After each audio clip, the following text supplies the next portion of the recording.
தவக்காலம் 4ஆம் வாரம் ஞாயிற்றுக்கிழமை.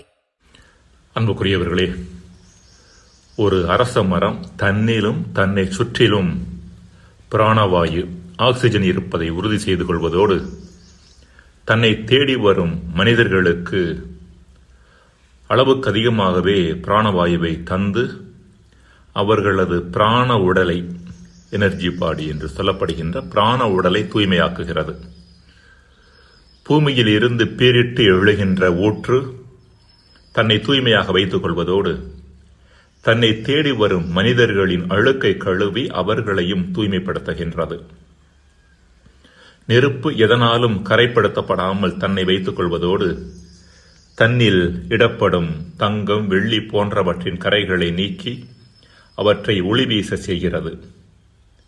இறைமகன் இயேசுவும் தூய்மையின் உச்சத்தில் இருப்பதன் காரணமாக அவரை நாடி வருபவர்களின் பாவ அழுக்குகளும் மனக்கரைகளும் நீக்கப்பட்டு தூய்மையாக்கப்படுகின்றனர்.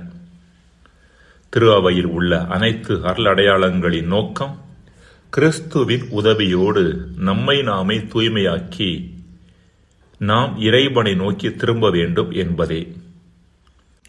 இந்த தபசு காலத்தில் திருப்பலி மற்றும் ஒப்புரவு என்ற இரு அருளடையாளங்களின் உதவியோடு நம்மை நாமே தூய்மையாக்கிக் கொள்வதற்கான முயற்சிகளை மேற்கொள்ள நாம் அழைக்கப்படுகின்றோம். முதல் வாசகம் இறைவாக்கினர் யோசுவா நூலிலிருந்து வாசகம். அதிகாரம் 5, இறைவசனம் 9 மற்றும் 10 முதல் 12 முடிய. அந்நாட்களில் ஆண்டவர் யோசுவாவிடம், இன்று எகிப்தியரின் பழிச்சொல்லை உங்களிடமிருந்து நீக்கிவிட்டேன் என்றார். இஸ்ரேலர் கில்காலில் தங்கினர். மாதத்தின் 14ஆம் நாள் மாலை எரிகோ சமவெளியில் பாஸ்கா கொண்டாடினர். பாஸ்காவின் மறுநாள் நிலத்தின் விளைச்சலையும் புளிப்பற்ற அப்பத்தையும் வறுத்த தானியத்தையும் உண்டனர். நிலத்தின் விளைச்சலை உண்ட மறுநாளில் இருந்து மன்னா நின்றது. இஸ்ரேலருக்கு மன்னா மீண்டும் கிடைக்கவில்லை. கானான் நிலத்தின் விளைச்சலை அந்த ஆண்டு உண்டனர். ஆண்டவரின் அருள்வாக்கு. இறைவா, உமக்கு நன்றி.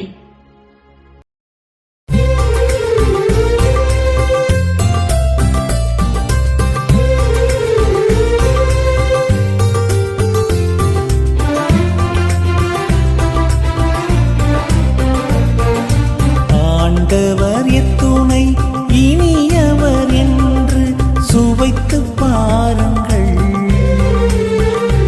ஆஹா, சுவைத்து பாருங்கள். ஆண்டவர் எத்துணை இனியவர் என்று சுவைத்து பாருங்கள். ஆஹா, சுவைத்து பாருங்கள். ஆஹா, சுவைத்து பாருங்கள். ஆண்டவரை நான் எக்காலமும் போற்றுவேன். அவரது புகழ் எப்பொழுதும் என் நாவில் ஒலிக்கும். நான் ஆண்டவரை பற்றி பெருமையாக பேசுவேன். எளியோர் இது கேட்டு அக்களிப்பர். ஆண்டவர் எத்துணை இனியவர் என்று சுவைத்து பாருங்கள். ஆஹா, சுவைத்து பாருங்கள். ஆண்டவர் எத்துணை இனியவர் என்று சுவைத்து பாருங்கள். ஆஹா, சுவைத்து பாருங்கள். ஆஹா, சுவைத்து பாருங்கள். என்னுடன் ஆண்டவரை பெருமைப்படுத்துங்கள். அவரது பெயரை ஒருமிக்க மேன்மைப்படுத்துவோம். துணை வேண்டி நான் ஆண்டவரை மன்றாடினேன். அவர் எனக்கு மறுமொழி பகர்ந்தார். எல்லா வகையான அச்சத்தினின்றும் அவர் என்னை விடுவித்தார். ஆண்டவர் எத்துணை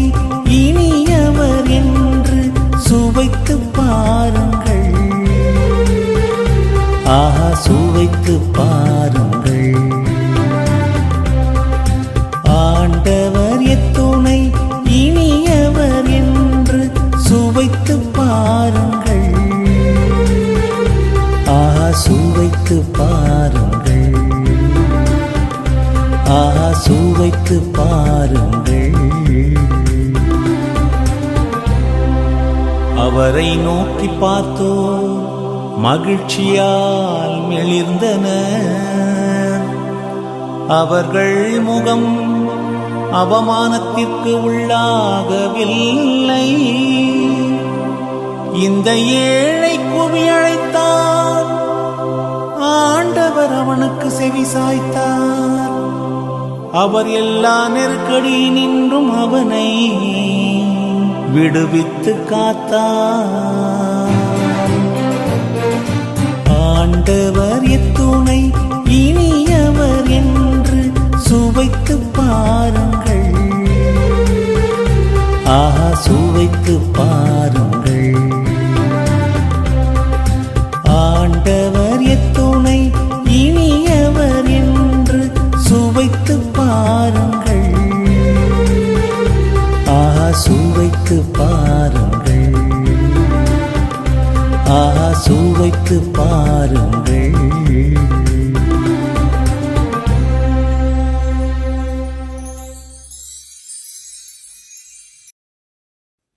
இரண்டாம் வாசகம். தூய பவுல் கொரிந்தியருக்கு எழுதிய 2ஆம் திருமுகத்திலிருந்து வாசகம். அதிகாரம் 5, இறை வார்த்தைகள் 17 21 முடிய. சகோதரர் சகோதரிகளே, ஒருவர் கிறிஸ்துவோடு இணைந்திருக்கும் போது அவர் புதிதாக படைக்கப்பட்டவராயிருக்கிறார். பழையன கழிந்து புதியன புகுந்தன அன்றோ? இவை யாவும் கடவுளின் செயலே. அவரே கிறிஸ்துவின் வாயிலாக நம்மை தம்மோடு ஒப்புரவாக்கினார். ஒப்புரவாக்கும் திருப்பணியையும் நமக்கு தந்துள்ளார். உலகினரின் குற்றங்களை பொருட்படுத்தாமல் கடவுள் கிறிஸ்துவின் வாயிலாக அவர்களை தம்மோடு ஒப்புரவாக்கினார். அந்த ஒப்புரவு செய்தியை எங்களிடம் ஒப்படைத்தார். எனவே நாங்கள் கிறிஸ்துவின் தூதுவர்களாயிருக்கிறோம். கடவுளை எங்கள் வாயிலாக வேண்டுகோள் விடுக்கிறார். ஆகவே கடவுளோடு ஒப்புரவாகுங்கள் என்று கிறிஸ்துவின் சார்பில் நாங்கள் மன்றாடுகிறோம். நாம் கிறிஸ்து வழியாக தமக்கு ஏற்புடையவராகுமாறு கடவுள் பாவம் அறியாத அவரை பாவநிலை ஏற்கச் செய்தார். ஆண்டவரின் அருள்வாக்கு. இறைவா, உமக்கு நன்றி. நற்செய்தி வாசகம். உன் தம்பி இவன் இறந்து போயிருந்தான், மீண்டும் உயிர் பெற்றுள்ளான். லூக்கா எழுதிய தூய நற்செய்தியிலிருந்து வாசகம். அதிகாரம் 15 வசனங்கள் 1-3 மற்றும் 11-32 வரை. அக்காலத்தில் வரி தண்டுவோர் பாவிகள் யாவரும் இயேசு சொல்வதை கேட்க அவரிடம் நெருங்கி வந்தார்கள். பரிசேயரும் மறைநூல் அறிஞரும் இவர் பாவிகளை வரவேற்று அவர்களோடு உணவருந்துகிறாரே என்று முணுமுணுத்தார்கள். அப்போது அவர் அவர்களுக்கு இந்த உவமையை சொன்னார். ஒருவருக்கு 2 புதல்வர்கள் இருந்தார்கள். அவர்களுள் இளையவர் தந்தையை நோக்கி, அப்பா, சொத்தில் எனக்கு உரிய பங்கை தாரும் என்றார். அவர் சொத்தை அவர்களுக்கு பகிர்ந்து அளித்தார். சில நாட்களுக்குள் இளைய மகன் எல்லாவற்றையும் திரட்டிக் கொண்டு தொலைநாட்டிற்கு நெடுப்பயணம் மேற்கொண்டார். அங்கு தாறுமாறாக வாழ்ந்து தம் சொத்துக்களையும் பாழாக்கினார். அனைத்தையும் அவர் செலவழித்தார். பின்பு அந்த நாடு முழுவதும் கொடிய பஞ்சம் ஏற்பட்டது. அப்பொழுது அவர் வறுமையில் வாடினார். எனவே அந்நாட்டு குடிமக்களுள் ஒருவரிடம் அண்டி பிழைக்கச் சென்றார். அவர் அவரை பன்றி மேய்க்க தம் வயல்களுக்கு அனுப்பினார். அவர் பன்றிகள் தின்னும் நெற்றுக்களால் தம் வயிற்றை நிரப்ப விரும்பினார். ஆனால் அதை கூட அவருக்கு கொடுப்பார் இல்லை. அவர் அறிவு தெளிந்தவராய், என் தந்தையின் கூலி ஆட்களுக்குள் தேவைக்கு மிகுதியான உணவு இருக்க நான் இங்கு பசியால் சாகிறேனே. நான் புறப்பட்டு என் தந்தையிடம் போய், அப்பா, கடவுளுக்கும் உமக்கும் எதிராக நான் பாவம் செய்தேன். இனிமேல் நான் உம்முடைய மகன் எனப்பட தகுதியற்றவன். உம்முடைய கூலி ஆட்களுள் ஒருவனாக என்னை வைத்துக் கொள்ளும் என்பேன் என்று தனக்குள்ளே சொல்லிக் கொண்டார். உடனே அவர் புறப்பட்டு தம் தந்தையிடம் வந்தார். தொலைவில் வந்து கொண்டிருந்த போதே அவர் தந்தை அவரை கண்டு பரிவு கொண்டு ஓடிப்போய் அவரை கட்டி தழுவி முத்தமிட்டார். மகனோ அவரிடம், அப்பா, கடவுளுக்கும் உமக்கும் எதிராக நான் பாவம் செய்தேன். இனிமேல் நான் உம்முடைய மகன் எனப்பட தகுதியற்றவன் என்றார். தந்தை தம் பணியாளரை நோக்கி, முதல் தரமான ஆடையை கொண்டு வந்து இவனுக்கு உடுத்துங்கள். இவனுடைய கைக்கு மோதிரமும் காலுக்கு மிதியடியும் அணிவியுங்கள். கொழுத்த கன்றை கொண்டு வந்து அடியுங்கள். நாம் மகிழ்ந்து விருந்து கொண்டாடுவோம். ஏனெனில் என் மகன் இவன் இறந்து போயிருந்தான், மீண்டும் உயிர் பெற்று வந்துள்ளான். காணாமல் போயிருந்தான், மீண்டும் கிடைத்துள்ளான் என்றார். அவர்கள் மகிழ்ந்து விருந்து கொண்டாட தொடங்கினார்கள். அப்போது மூத்த மகன் வயலில் இருந்தார். அவர் திரும்பி வீட்டை நெருங்கி வந்து கொண்டிருந்த போது ஆடல் பாடல்களை கேட்டு ஊழியர்களில் ஒருவரை வரவழைத்து, இதெல்லாம் என்ன என்று வினாவினார். அதற்கு ஊழியர் அவரிடம், தம்பி வந்திருக்கிறார். அவர் தம்மிடம் நலமாக திரும்பி வந்திருப்பதால் தந்தை கொழுத்த கன்றை அடித்திருக்கிறார் என்றார். அவர் சினமுற்று உள்ளே போக விருப்பமில்லாதிருந்தார். உடனே அவருடைய தந்தை வெளியே வந்து அவரை உள்ளே வருமாறு கெஞ்சி கேட்டார். அதற்கு அவர் தந்தையிடம், அப்பா, இத்தனை ஆண்டுகளாக நான் அடிமை போன்று உமக்கு வேலை செய்து வருகின்றேன். கட்டளைகளை ஒருபோதும் நான் மீறியதில்லை. ஆயினும் என் நண்பரோடு நான் மகிழ்ந்து கொண்டாட ஓர் ஆட்டுக்குட்டியை கூட என்றுமே நீர் தந்ததில்லை. ஆனால் விலை மகளிரோடு சேர்ந்து சொத்துக்களை எல்லாம் அழித்துவிட்ட இந்த மகன் திரும்பி வந்தவுடனே இவனுக்காக கொழுத்த கன்றை அடித்திருக்கிறீரே என்றார். அதற்கு தந்தை, மகனே, நீ எப்போதும் என்னுடன் இருக்கின்றாய். என்னுடையதெல்லாம் உன்னுடையதே. இப்போது நான் மகிழ்ந்து கொண்டாடி இன்புற வேண்டும். ஏனெனில் உன் தம்பி இவன் இறந்து போயிருந்தான், மீண்டும் உயிர் பெற்றுள்ளான். காணாமல் போயிருந்தான், மீண்டும் கிடைத்துள்ளான் என்றார். ஆண்டவரின் அருள் வாக்கு. கிறிஸ்துவே, உமக்கு புகழ். அன்புக்குரியவர்களே, ஊதாரி மைந்தன் உவமையை போன்ற மற்றொரு உவமை இந்திய மரபிலும் உண்டு. இந்த உவமையானது ஓர் இளவரசனை பற்றிய உவமை. ஒரு அரண்மனையில் இருந்த இளவரசன் மிக இளம் வயதிலேயே கொள்ளைக்காரர்களால் காட்டுக்கு கடத்திச் செல்லப்பட்டான். அங்கு கொள்ளையர்கள் நடுவில் தானும் ஒரு கொள்ளைக்காரனாக வளர்ந்தான்.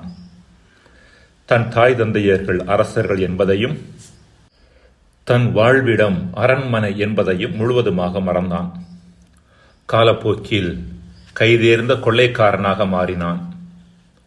அம்பு எய்தல், பதுங்கியிருந்து தாக்குதல், கொள்ளையடித்தல், கொலை செய்தல் முதலியவற்றில் கைதேர்ந்தவனானான். ஒரு முறை அரச குரு அவன் வசித்த காட்டுப்பகுதி வழியே செல்ல நேரிட்டது. அவரை கொள்ளையடிப்பதற்காக முன்னாள் இளவரசன், இந்நாள் கொள்ளைக்காரன் தன் குழுவோடு அவர் முன்பாக தோன்றினான். அவனை பார்த்தவுடன் அரச குரு அடையாளம் கண்டுகொண்டார். எனதருமை இளவரசே என்று அவனை அழைத்தார். அவனோ தான் உண்மையிலேயே யார் என்பது குறித்த சுய அறிவு இல்லாதவனாக இருந்ததன் காரணமாக அவரது வார்த்தைகளை உதாசீனப்படுத்தியது மட்டுமல்லாமல் அவரை காயப்படுத்துவதிலும் கொள்ளையடிப்பதிலும் குறியாயிருந்தான். அரச குருவோ அவனிடம் ஒரு சில நிமிடங்கள் அவகாசம் கேட்டு அவன் குழந்தையாக இருந்தபொழுது அவனது அரண்மனை வாழ்க்கை எவ்வாறு இருந்தது என்பது குறித்த குழந்தை பருவ நிகழ்வுகளை அவனுக்கு ஒவ்வொன்றாக எடுத்துரைத்தார். கொஞ்சம் கொஞ்சமாக அவனுடைய பழைய நினைவுகள் அவன் முன் நிழலாடின. தூக்கத்தில் இருந்து விழித்து எழுந்தவன் போல, நான் கொள்ளைக்காரன் அல்ல, அரச குலத்தைச் சேர்ந்தவன். என் நிலையை மறந்ததன் காரணமாக இத்தகைய இழிநிலையில் இதுவரை வாழ்ந்துவிட்டேன் என்று சொல்லிக்கொண்டே அரசகுருவோடு சேர்ந்து அரண்மனை திரும்பினானாம். ஊதாரி மைந்தன் உவமையையும் மேற்கண்ட கதையையும் ஏதோ தனிப்பட்ட ஒரு சிலரின் மனமாற்றம் என்று நாம் எண்ணிவிடக்கூடாது. இவை ஒட்டுமொத்த மனித குலத்தின் அடிப்படை தன்மையை சுட்டிக்காட்டும் அடையாள கதைகளாக இருக்கின்றன. மனிதர்களாகிய நாம் பிறப்பதற்கு முன்பும் பிறந்த பின்பு குழந்தைகளாக இருந்த போதும் கடவுளோடு நெருங்கிய தொடர்புடையவர்களாக, தெய்வீக தன்மையுடையவர்களாக வாழ்ந்தோம். நன்மை தீமை அறிகின்ற மரமாகிய மனதின் அறிவு வளர வளர நம் உண்மைத்தன்மை என்ன என்பதையும் யாரிடமிருந்து வந்தோம் என்கின்ற உண்மையையும் மறந்துவிட்டு ஒருவரையொருவர் காயப்படுத்துவதிலும் கீழான செயல்பாடுகளில் இன்பத்தை தேடுவதிலும் நம் வாழ்வை தொலைத்துக் கொண்டிருக்கிறோம். கீழான செயல்பாடுகளில் எந்த அளவிற்கு மும்முரமாக நாம் இன்பத்தை தேடுகின்றோமோ அந்த அளவிற்கு இன்பம் நம்மை விட்டு தள்ளி போய்கொண்டே இருக்கின்றது. அது மட்டுமல்ல, கீழான தன்மைகளில் இன்பத்தை தேடுகின்ற வரை நம்மையும் பிறரையும் நாம் காயப்படுத்தி வாழ்வது தவிர்க்க இயலாத ஒன்றாக இருக்கின்றது. இத்தகைய சூழ்நிலையில் கடவுள் ஊதாரி தந்தையைப் போல அன்பின் அலைகளை நம் மட்டில் தொடர்ந்து அனுப்பி கொண்டே இருக்கின்றார். அரச குருவைப் போல நம் நிலையை நமக்கு உணர்த்தி கொண்டே இருக்கின்றார். இறை வார்த்தையின் வழியாகவும் புனிதமான வாழ்வு வாழும் மனிதர்கள் வழியாகவும் நம் உள்ளுணர்வு வழியாகவும் நாம் உண்மையிலேயே யார் என்கின்ற செய்தியை நமக்கு நினைவூட்டிக் கொண்டே இருக்கின்றார். மேலும் நமது உண்மைத்தன்மையை நோக்கி திரும்பி வர நம்மை அழைத்துக் கொண்டும் இருக்கின்றார். கடவுளின் இந்த அழைப்பிற்கு செவி கொடுத்து நமது இழிநிலையை விட்டுவிட்டு நம் உண்மை நிலையை நோக்கி நாம் திரும்ப அழைக்கப்படுகின்றோம். இதுவே மனமாற்றம் என்பது. மனமாற்றம் என்பது ஏதோ ஒரு சில செயல்பாடுகளுக்காக வருத்தப்படுவது மட்டுமல்ல. அதைவிட மேலாக நம் உண்மை இயல்பிற்கு மாறான வாழ்க்கை வாழ்ந்து அவற்றில் மகிழ்ச்சியை தேடி நம் வாழ்வை அழித்துக் கொள்ளும் அவலத்தில் இருந்து நம்மை நாமே தற்காத்து கொண்டு கடவுளை நோக்கி திரும்புவதாகும். இத்தகைய மனமாற்றம் அறிவு சார்ந்ததாக மட்டுமல்லாமல் உணர்வு சார்ந்ததாகவும் இருப்பது அவசியமானது.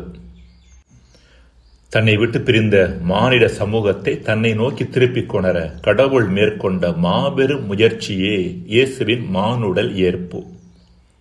தன் வாழ்வை நேரிய ஒன்றாகவும் சீரிய ஒன்றாகவும் வைத்துக் கொண்டதன் காரணமாக தன் வாழ்வின் தொடக்கம் முதலே இறைவனோடு இணைந்த நிலையில் வாழ்ந்தவர் ஆண்டவர் இயேசு கிறிஸ்து. அவரை பொறுத்த அளவில் கடவுளை விட்டு பிரிந்த நிலை என்று ஏதுமில்லை. எனவே ஒவ்வொரு முறையும் பாவிகளாகிய நாம் இயேசு கிறிஸ்துவோடு நம்மை இணைத்துக் கொள்ளும் போது அவரைப் போல புனிதமானவர்களாகவும் புதுப்பிக்கப்பட்டவர்களாகவும் நாம் மாறுகின்றோம். புதுப்பிக்கப்பட்ட நிலைதானே புனித நிலை என்பது. எனவேதான் புனித பவுல் ஒருவர் கிறிஸ்துவோடு இணைந்திருக்கும் போது அவர் புதிதாக படைக்கப்பட்டவராய் இருக்கின்றார் என்கின்றார். மன்றாடுவோமாக. இறைவா, பாவத்தாலும் பாவத்திலும் எங்களை தொலைக்கின்ற நாங்கள் உம்மையும் தொலைக்கின்றோம். இந்த உண்மையை உணர்ந்து மனமாற்றத்தின் வழியாக எம்மையும் கண்டுகொண்டு உம்மையும் கண்டுகொண்டு வாழ வரம் தாரும். ஆமென்.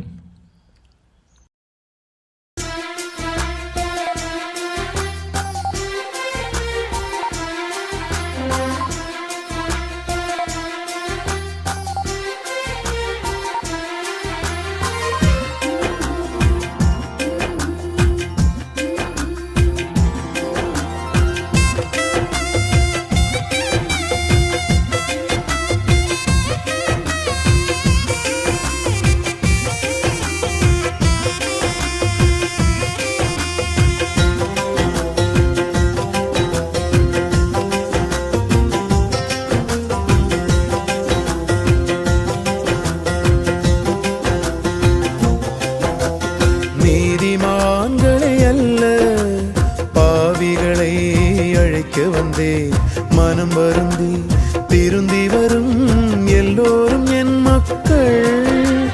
ஆர்ப்பரிப்பேன், பெருமை கொள்வேன், கொண்டாடுவேன். ஓ ஓ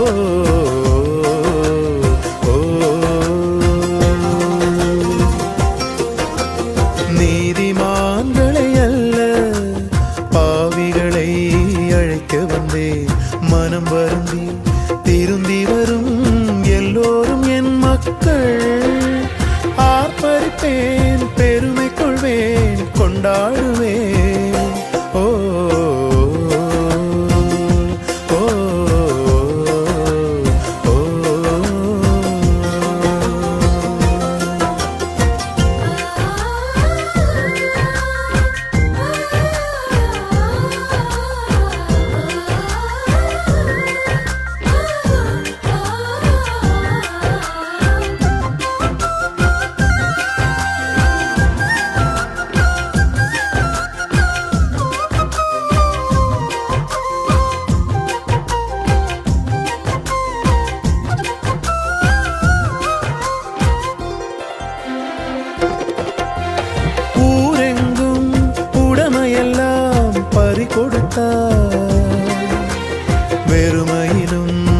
தனிமையிலும் வேதனை அடைந்தாய்.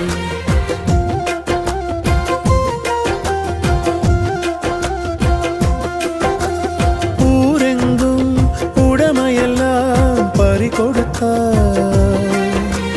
வெறுமையிலும் தனிமையிலும் வேதனை அடைந்தாய். செழுமையின் நாட்களை நினைத்தழுதாய். கண்ணீரில் கடந்ததை கரைத்து விட்டாய். உறவுகள் இழந்ததின் வலி உணர்ந்தாய். எழுந்து தந்தையை நீ அடைந்தாய்.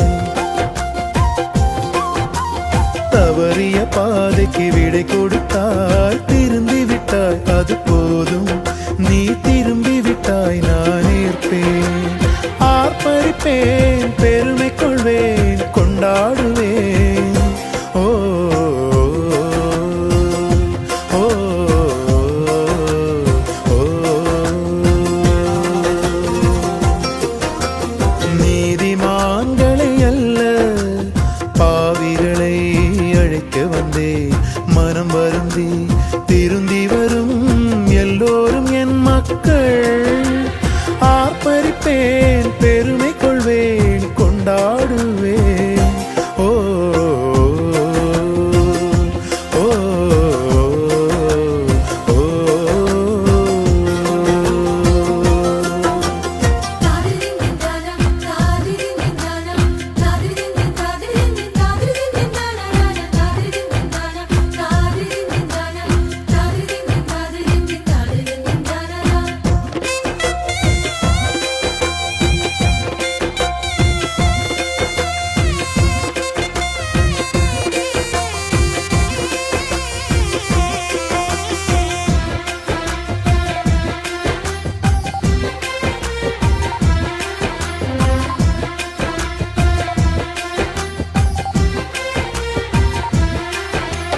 விழிகளிலும் நினைவினிலும் முனை சுமந்தேன். திரும்பி வரும் வழி மட்டுமே நான் பார்த்திருந்தேன்.